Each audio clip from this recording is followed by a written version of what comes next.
كيليان مبابي يبتز بي اس جي ويتلاعب بعواطف ريال مدريد. أعتقد أنه العنوان الأنسب لما يحصل حاليا. اللاعب لا يريد الخروج من البي اس جي ويريد الاستمرار لموسم آخر ومن بعدها الخروج مجانا. ريال مدريد لا يمتلك القدرة على انتظاره لموسم آخر بعد أن فقده لأول مرة.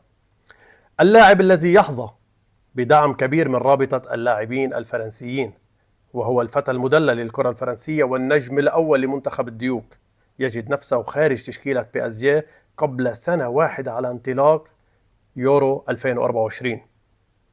هالأمر رح يوضع إدارة بي اس جي العربية تحت ضغط الشارع الفرنسي والسياسة الفرنسية عبر ماكرون.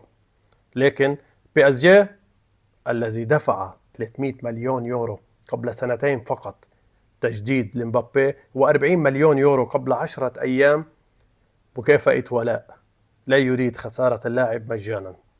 ريال مدريد لم يتقدم بأي عرض حتى الآن، ينتظر إبداء اللاعب لرغبة الانتقال إلى ريال مدريد كي يتحكم بسعر الصفقة. لكن مبابي لا يفكر إلا بنفسه ولا يفكر على ما يبدو إلا بالأموال.